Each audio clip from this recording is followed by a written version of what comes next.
छात्रों के साथ, जैन जी के साथ, लड़कियों के साथ दुर्व्यवहार, बदतमीजी, पैलेट गन, टीयर गन, लाठी, इसका आदेश किसने दिया? कि नरेंद्र मोदी अमित शाह की जोड़ी 20 जुलाई के आंदोलन के बाद वो पूरी दुनिया में एक्सपोज हो। छात्रों के साथ जो सलूक करने वाला आज भी वो दिल्ली पुलिस में नौकरी कर रहा है और इससे ज्यादा शर्मनाक नरेंद्र मोदी के लिए कुछ नहीं है। संघ किसी भी बड़ी जिम्मेदारी में आज तक देश में शामिल नहीं हुआ है। उत्तर प्रदेश ने ही लोकसभा चुनाव में नरेंद्र मोदी को झटका दिया है, जो 240 पे आके रुके उत्तर प्रदेश की वजह से रुके। नमस्कार, मैं हूं संजीव श्रीवास्तव। आप देख रहे हैं 4 PM न्यूज नेटवर्क। दोस्तों, प्रधानमंत्री नरेंद्र मोदी भले ही रील बना रहे हैं, केंद्रीय गृह मंत्री अमित शाह भले ही संसद नहीं आ रहे हैं, लेकिन जो जैन जी का खौफ है वो इनकी आंखों में बहुत स्पष्ट तौर पर परिलक्षित हो रहा है। न केवल इनकी आंखों में, बल्कि आप देख रहे हैं कि अब तो राष्ट्रीय स्वयंसेवक संघ के प्रमुख डॉक्टर मोहन भागवत जैन जी अल्फा जी से कल बात करने वाले हैं। और साथ साथ जो पूरा कुनबा है उसमें भय साफ दिख रहा है और कहीं भगदड़ के से हालातों की स्थिति भी बनती इसलिए नजर आ रही है कि जो कुछ दिल्ली में घटित हो रहा है कि नरेंद्र मोदी कहीं जो उनके पार्टनर हैं, अलायंस पार्टनर हैं एनडीए के, जो सहयोगी नीतीश कुमार से मिल रहे हैं, कहीं वो चंद्रबाबू नायडू को साध रहे हैं और जितने भी ये जो दल हैं, जो क्षेत्रीय दल हैं, उनकी अपनी चिंताएं हैं। तो सारा कुछ जो चल रहा है और इन सब के बीच जैन जी अपनी राह पर है और जो नेता विपक्ष राहुल गांधी वो पूरी आक्रामकता के साथ प्रहार दर प्रहार कर रहे हैं। इंडिया ब्लॉक कोई भी अवसर घेरने का इस सरकार को छोड़ नहीं रहा और ऐसा लग रहा है कि राह सूझ नहीं रही है। और ये भी बात कहीं हो रही है कि ये लोग कुछ बड़ा सोच रहे हैं, संसद में नहीं आ रहे हैं और इनको कोई फर्क पड़ता नहीं है। कुछ चल रहा है अंदर ही अंदर, कुछ पक रहा है। क्या पक रहा है वो तो बाद में देश के सामने आएगा, लेकिन जो कुछ अभी जैन जी वाला एक मसला है और निश्चित तौर पर 40 करोड़ एक बड़ा जो देश में वोट बैंक, ये यदि रुष्ट हो जाए तो बेशक नींद उड़ना लाजमी है। लेकिन इन सब के बीच अब जो कल प्रोग्राम होने जा रहा है मोहन भागवत का, उसके जो प्रोग्राम को लेकर गुब्बारा फूल रहा था उसमें पिन चुभोते नजर आए हैं राहुल गांधी और साथ में जैन जी को जो अपने तय स्वयंभू माफी की बात प्रधानमंत्री ने की थी, तो एक बड़ा प्रहार, तीखा प्रहार राहुल गांधी ने उस मोर्चे पर भी किया है। तो जो चल रहा है सारा कुछ, संसद आज भी ठप है, नहीं चल पाया है, जो 2 बजे तक के लिए स्थगित किया गया है लोकसभा को और राज्यसभा में इसी तरह के हंगामे के दृश्य हैं। तो यही सब चर्चा का विषय होगा। हम करते हैं जो खबरों के पीछे की खबर, चलेंगे खास मेहमान अपने जो सहयोगी अरुण दीक्षित जी के पास जोड़ता हूँ। जुड़ गए अरुण जी। अरुण जी, बहुत बहुत स्वागत। नमस्कार संजीव जी, सभी दर्शकों को भी नमस्कार। अरुण जी, मेरा भी आपको नमस्कार और दर्शकों को तो है ही मेरा नमस्कार। मैं सर चाहूंगा पहले राहुल गांधी का एक वो जो प्रधानमंत्री नरेंद्र मोदी को उन्होंने सीधे निशाने पर लिया है, वैसे तो लेते ही हैं, न केवल नरेंद्र मोदी अमित शाह को लिए हुए हैं, संघ को वो घेरते ही घेरते हैं, लेकिन जो टिप्पणी उन्होंने जो वाइको इन पार्लियामेंट, वो जो उनकी पुस्तक लॉन्चिंग के दौरान, ये बीती शाम का एक जलसा था वहाँ दिल्ली में जो हुआ है और उस जलसे में जो एक तीखा हम कह सकते हैं प्रहार हमला, उसको हम देखते हैं, फिर मैं आपसे पूछूंगा सवाल। देखिएगा, we are going through a strange time in our country. Students are on the street in severe pain. They don't have work. They are asking for fairness in exams. They are asking for an education system that works. And on the other side, we have the Prime Minister who is forgiving them. Who he is to forgive them, I don't know. Where he gets the idea that he has the right to forgive the future of India, I don't know. But that's what he chooses to do. वो कह रहे हैं कि प्रधानमंत्री नरेंद्र मोदी कौन होते हैं इस देश के भविष्य को माफ करने वाले। और आपने देखा है माफी की मांग तो उनसे की जा रही थी, लेकिन वो स्वयंभू 5 रीलें, अब तो कुछ 2-3-4 दिन से रीलें भी उनकी नहीं आई हैं और मानस जो है इस देश का वो देख रहे हैं। इसके बीच में जो 3 उपचुनाव, उनके नतीजे, 2 में बड़ी करारी हार, खुद बीजेपी के राष्ट्रीय अध्यक्ष के अपने क्षेत्र में एक बड़ी हार का सामना करना पड़ा जो इतनी 30 साल से उनके पास थी। तो सब कुछ घटित हो रहा है, लेकिन ये राहुल गांधी का जो हमला है, जो उन्होंने कहा है कि कौन होते हैं प्रधानमंत्री, पहली टिप्पणी इस पे। संजीव जी, बात यह है कि राहुल गांधी ने ये सवाल थोड़ा देर से उठाया, और पहले जिस दिन ये रील आई थी, फ्रांस, मन कर रहा है माफ कर दूं, मतलब ये क्या आपका मन ऐसा है कि स्विच ऑन कर दूं, स्विच ऑफ कर दूं, नाचने लगूं, गाने लगूं, जब मेरा मन हो तब मैं मेलोडी खिलाने लगूं, ये मन है आपका? ईमानदारी की बात तो यह है जो राहुल ने कहा है, छात्रों को, जैन जी को न्याय चाहिए, माफी नहीं चाहिए। उन्होंने कोई अपराध नहीं किया, अपराध उनके साथ हुआ, उनके भविष्य के साथ खिलवाड़ हुई, उनका पर्चा लीक हुआ, और उस पर नौटंकी किसने की? नौटंकी की आपने। आपने धर्मेंद्र प्रधान को लटकाए रखा, नहीं हटाएंगे, क्योंकि आप हर जगह राजनीति करते हैं। आप जैन जी के साथ भी राजनीति कर रहे थे। आपकी जो ड्राइंग थी, आपने जो अपनी जो रेखांकन किया था कि हम ऐसे चलेंगे, ऐसे चलेंगे, और ला के सारा ठीकरा किसके सर फोड़ेंगे? राहुल गांधी के। क्योंकि राहुल छात्रों की गूंज नाम का जो प्रोग्राम चला रहे थे, या जो लोगों से, छात्रों से जाके मिल रहे थे, उसको लेकर के तकलीफ थी। अब जब सब कुछ हो गया, अगर कोई सामान्य व्यक्ति होता तो उसको छात्रों से माफी मांगनी चाहिए थी, क्योंकि अभी तक ये स्पष्ट नहीं है कि छात्रों के साथ, जैन जी के साथ, लड़कियों के साथ दुर्व्यवहार, बदतमीजी, पैलेट गन, टीयर गन, लाठी, इसका आदेश किसने दिया? ये कोई मानने को तैयार नहीं है। और इस पर नरेंद्र मोदी के, अब तो बेशर्मी ये भी पैलेट गन से भी मुकर गए कि पैलेट गन चली नहीं। मुकर ही नहीं सकते, वो तो सामने है। आरएएफ ने मान लिया है सीआरपीएफ का हिस्सा है वो, इनके मुकरने से क्या होता है? अब ये तो कल को कह देंगे तो पैदा ही नहीं हुआ था, कह चुके हैं, तो अब इसका क्या मतलब है? आप मान लोगे कि नहीं पैदा हुए? देश पे बोझ बने हुए, पूरे देश का सत्यानाश कर दिया पिछले 12 साल में, तो इनके कहने से क्या हो रहा है?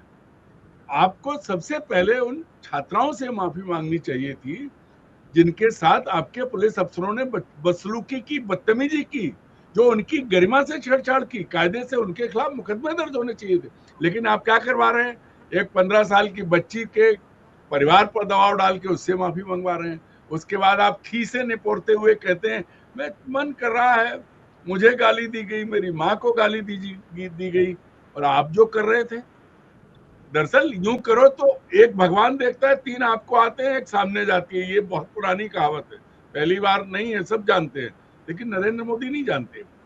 घबराहट है 20 जुलाई को जो हुआ है, उसके बाद नरेंद्र मोदी और अमित शाह को ये समझ में नहीं आ रहा है कि उनका जो मकड़ जाल था पूरे देश की राजनीति में, और मकड़ जाल को कहां से शुरू किया?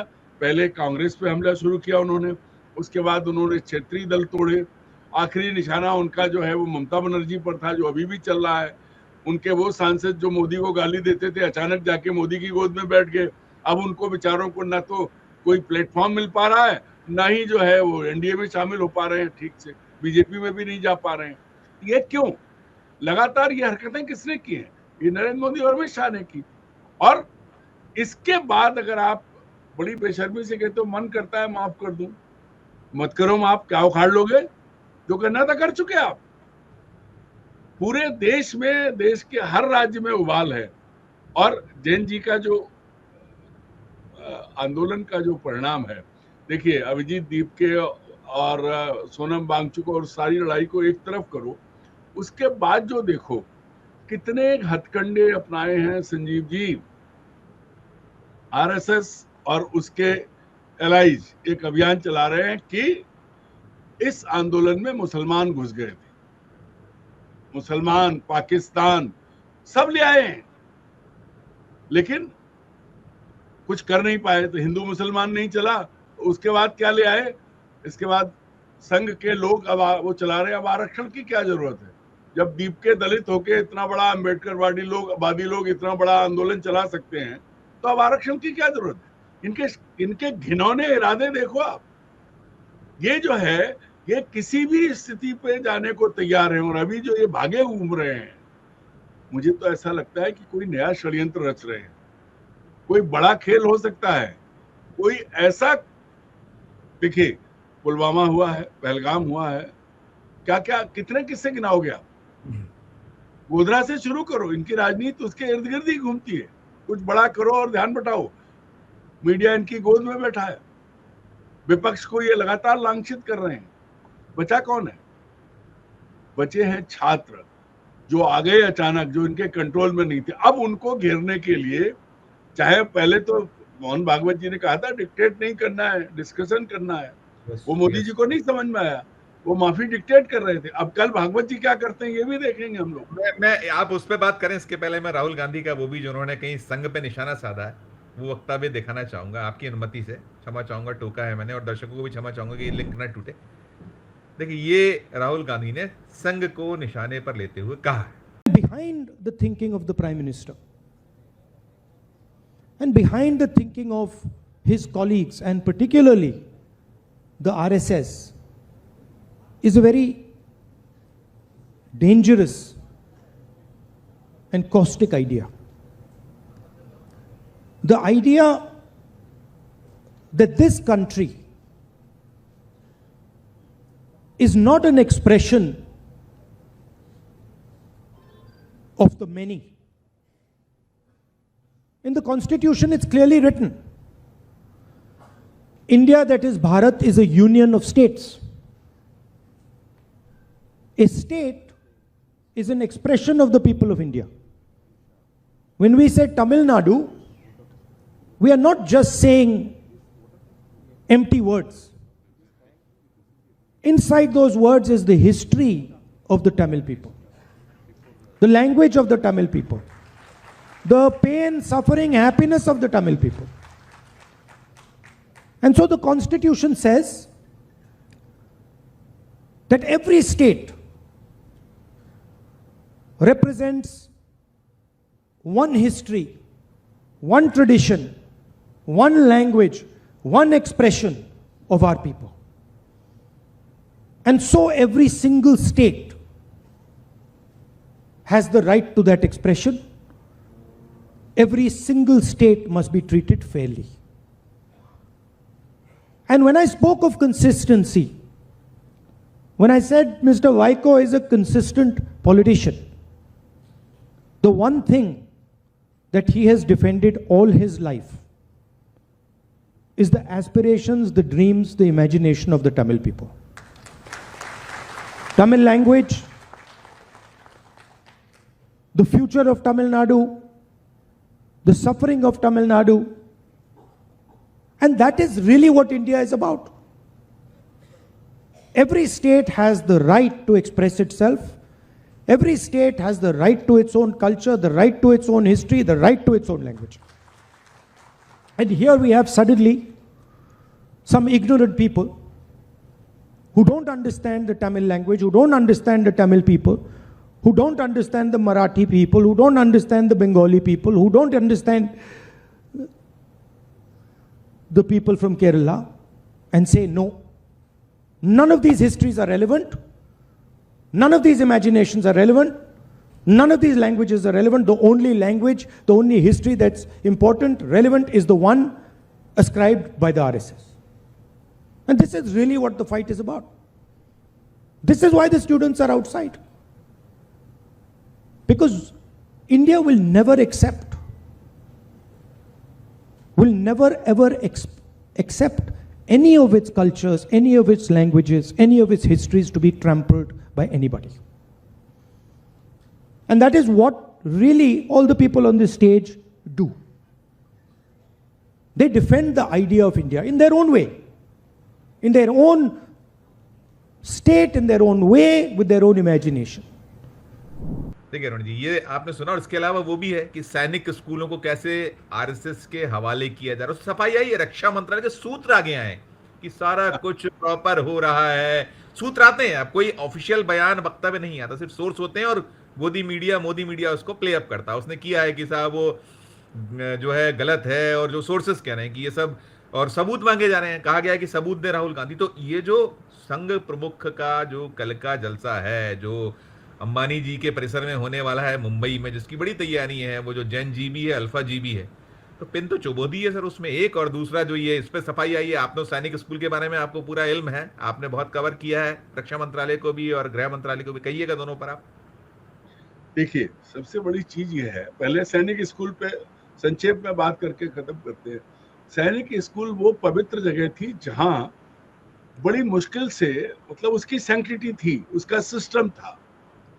कौन पढ़ेगा सैनिक स्कूल में, कैसे जाएगा, क्या बच्चा बच्चा इम्तिहान देगा, क्या डिसिप्लिन होगा, और सैनिक स्कूल से निकले लोग कहाँ तक पहुंचे हैं, सेना का नेतृत्व किया है उन्होंने।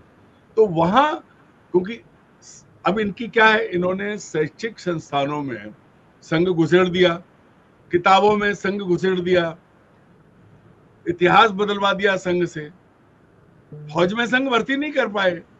तो अब सैनिक स्कूलों के जरिए जो है, क्योंकि सैनिक स्कूलों में जो सेना के सिलेबस, सेना से जुड़े हुए सिलेबस, या जो सेना के हिसाब से जो पढ़ाई कराई जाती थी, उसमें संघ आएगा। संघ क्या पढ़ाएगा, नमस्ते सदा वत्सले मातृभूमि। तो संघ किसी भी बड़ी जिम्मेदारी में आज तक देश में शामिल नहीं हुआ है, लेकिन उसने हर जगह, जिसको कहें, एक बड़ा प्रचलित शब्द है, रायता फैलाया है। अब आप देख लीजिए, अभी एक नया खेल हुआ है, इन्होंने एफसीआरए के तहत सहायता पाने वाली संस्थाओं के लिए कोई एक बिल तैयार किया है। उसको लेके अमेरिका ने बहुत तगड़ा रिएक्शन दिया है, क्योंकि उनको लग रहा है कि ये ईसाई और ईसाई संस्थाओं के लिए है, उनको कंट्रोल करने के लिए। और इसके बाद अमेरिका ने क्या किया, अमेरिका ने जो भारत से गए ड्राइवर हैं, ज्यादातर ट्रक ड्राइवर्स, उनके लाइसेंस कैंसिल कर दिए। 28-30 हजार लोग आ गए उसमें।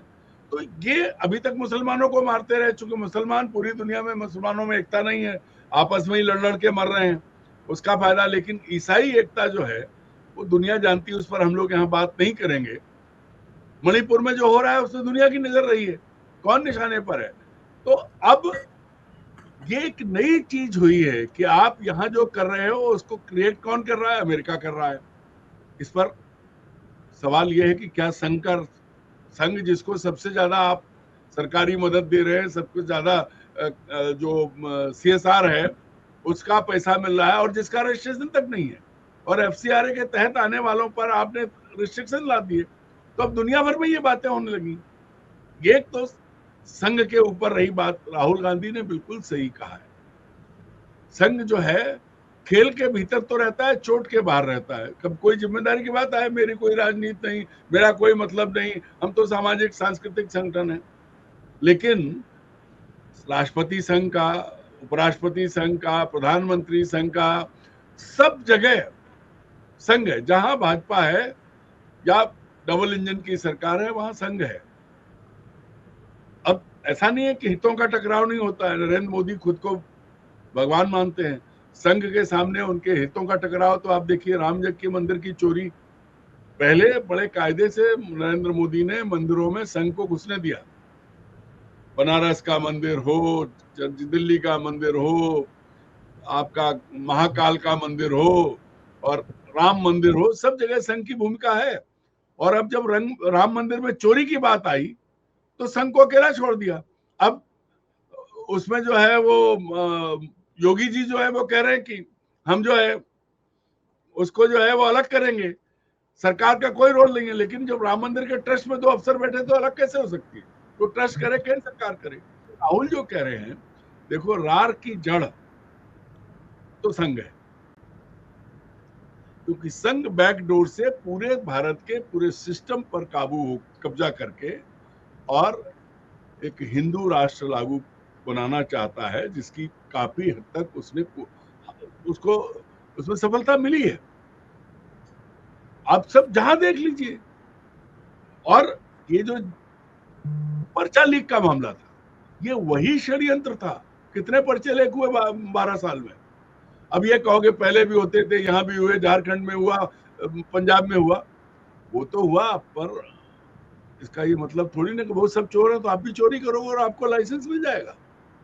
आप तो सबसे आगे आए हो, आप चोरी क्यों कर रहे हो? आप वो क्यों कर रहे हो? क्यों? संघ ऐसा करवा रहा है, संघ इतिहास बदल रहा है। संघ ये चाहता है कि बिना कुछ किए, देखो, माफी वीरों का संगठन है ये, हम नहीं कह रहे, इतिहास कहता है। वो बैक डोर से एंट्री करने की, जो बैक डोर का जो खेल है गैंग ऑफ अनमैरिड मैन का, क्योंकि संघ का यही नाम है, गैंग ऑफ अनमैरिड मैन, तो वो जो पिछले दरवाजे से घुसने की उनकी जो कोशिश रहती है, उसमें वो राष्ट्रपति भवन तक तो पहुंच गए हैं। अब थोड़ा बहुत जो बचा है उसके लिए मोदी जी लगे हुए हैं, उसमें आके जैन जी ने पलीता लगा दिया है। नहीं, लेकिन क्या लेकिन लेकिन ये जो हो रहा है कि मोहन भागवत का आना, देखिए, मोदी तो बात कर रहे रील के जरिए, अमित शाह कोई बात नहीं कर रहे हैं। उन्हें पता है कि वो इस स्थिति में है कि कुछ भी बोलेंगे तो फंसना है, तो मुझ चुप्पी साध लो, इस तरह का कहीं सीन बना हुआ है।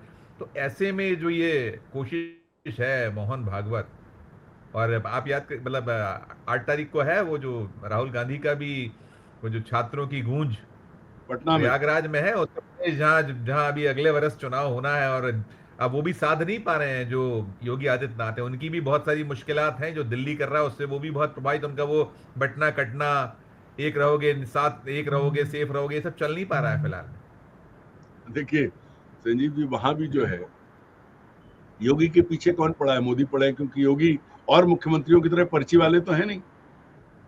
योगी सीना तान लेते हैं, कभी कभी बोल देते हैं। तो योगी के भी दो उप मुख्यमंत्री जो बना रखे हैं, कमल मौर्य तो खुलेआम योगी के विरोधी रहे हैं, उनके चुनाव हारने के बाद भी उनको उप मुख्यमंत्री बनवाया अमित शाह और नरेंद्र मोदी ने। तो ये सब जगह जो है इनके खेल में, अब उत्तर प्रदेश सबसे बड़ी स्टेट है कंट्री की और सबसे अहम राज्य है। उत्तर प्रदेश ने ही लोकसभा चुनाव में नरेंद्र मोदी को झटका दिया है, जो 240 पे आके रुके उत्तर प्रदेश की वजह से रुके। और उत्तर प्रदेश बहुत बड़ा गेम चेंजर होगा, उसने बड़ा झटका नरेंद्र मोदी को भी दिया था। अजय राय तो आज भी कहते हैं कि हार रहे थे, इसलिए बीच में रोक के और इन्हें जिताया गया है। और किशोरी लाल शर्मा जो है, स्मृति ईरानी से जितने मतों से जीते उससे कम मतों से नरेंद्र मोदी अजय राय से जीते थे। ये भी अपने आप में एक मैसेज है। तो कुल मिला के संजीव जी अभी जो तीन उपचुनाव हुए उसमें 2 में जिस तरीके से हार, और गुजरात में जितना जो जीत का अंतर तुलनात्मक कम हुआ, ये तो बड़ा संदेश है शायद। नहीं, अब आप देखिए, अब बिहार को ही ले लीजिए, बांकीपुर को। बांकीपुर किसका था?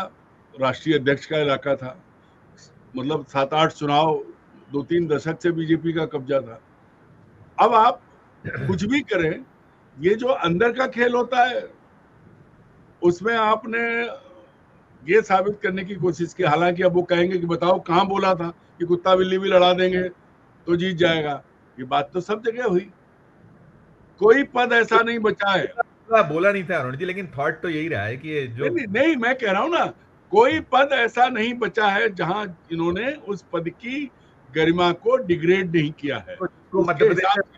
जिसको मध्य प्रदेश से राज्यसभा भेजा गया डिजर्व करता है क्या वो, जिसको भेजा गया मीनाक्षी वाली सीट में? अगर आप उस हिसाब से वो उसने बीजेपी की खिलाफत की थी, पार्टी से निकाला गया। लेकिन इन्होंने उसमें भी क्या खेल है, उसमें भी यह है कि पहले इन्होंने हिंदू मुसलमान किया, और अब हिंदू समाज में जो जातियां बांटी है इन्होंने, वो भी देख लो आप।